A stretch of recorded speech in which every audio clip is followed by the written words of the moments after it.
جدّة تجيني ما أنت قد بدأ آخرني أو طلعت دي جماعة ما أنت تكني سلاسة بان قاعدني علماء دي مثلا جدّة قد بدي أشيدني واحد مدين يسقف كهلين ما أنت حاول لغة بهنا سجال بلاد كور إني أمة الإسلام خاد ده هدي علماء يهين ده وشيدي أنا كواني أنا كره الله أي ما أنت ده الصح مبورينه ده كهلا مركي شركي كلمة ده بدأ كدوني ده اللي قولهم وعي أي ده بالعين أمة دي مساجد دي ده كأكتان دليرتي dadkii ilaahay dii salaada ilaahay dii tukan lahaa ilaahay dii salaadiisa ku soo talagalay sagaal bilood baa sideen ognahay gobolka Sool degmadiisa la saamo dagaal ka soconay oo laba qolo walaalay isku leeynay inkastoo de gobolka Sool cid kasta dagaalkii gobolka Sool cid kasta ka qayb qaadatay markay ciidamada qaranka noqoto xataa beesha ku degta gobolka Sool degmada la saamo degta ciidankeedu ku jireedii ama madfac lagu dhufto ama lagu yar lagu dhuftay ciidamadu daa reer walba lahaayeen maanta taa waa la soo dhaafo ciidankiis ka soo saaray wadayaga awoodooda iska soo saaray ama hafalaan ama quraan ku akhriyaan maanta waxa la joogaa ciidankiina deegaan habar jecel joogaa walina duulimaan kuma qaadin oo dambe uu la saarto ku noqonaya muu qaadin qoladii iska soo saartay ciidanka waxay damacsan tahay deegaanadii habar jecel degaysay maanta duulimaad ku yihiin قاري جباني قاري بالقيستان با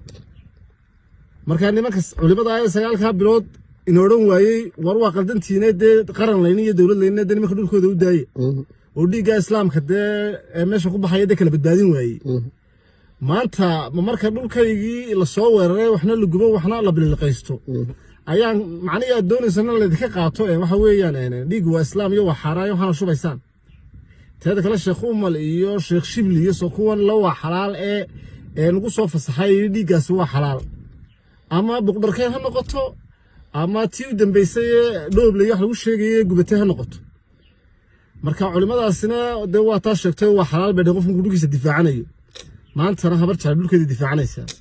shirkiina waxa qodob leedii ka sii waayay uga hadli weydeen waxa soo meelaba ku hadlaysaan marka waxa noo cadaatay in cid gaari dabadeed ka riixayso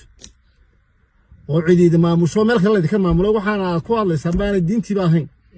waayo diinta sagaalka bilood uu kala dhaxgali weydeen aad u hadli weydeen wardayda wax kale ka qabanay oran weydeen warigaas waa xaaraan dawladda waliba khaldan ka joogaad noodan weydeen maanta hadda macsantiin markaan deegaankayga saa difaacda aad leedin waa xaaraan horta mid aan iska maqlayna ma aha anagu idinkana waa idinku dambi baan filaya waxa qodobka waxa u wadaan u wareegaysanaysan anagu bil aqli min hina oo difaansanay waa doorasho doorasho inay dhacdana anagu caynaba iyo ogiyo magaalaha horta degto ku bixin mayno intii magaalaha horta degto la qaadan lahaa huwan iyo balaayo isjiidanaysa qaadan lahay doorashana dhicmayso waana halkii Cabdullaahi Darawale ka xun ay sheegaysaan ba haysanaya dalkana isaga bay taalka waxna difaaci deegaankayga difaaciyay kuwa wuxuu ololeynaysan anagu rifaansanno wallahi baan doorasho loo galay inta taaka dhulkayga lagu soo duulayna xalaal iyo xaraantuna idin weydiinayna sida naga howlgalayno waa kii odayga reerku nafaray odaygaas reerka maamula cilmiga diiniyana isaga idinka wanaagsan ba oo sidoo hadlay baan aragnay marka waxa maanta jimcayaasha masaajidada ula soo yaacaysaan dawladda u sheegi lahayd markii hore nimanka dhulbaantay lagu duulay la asxaab laga duminay u sheegi lahaydeen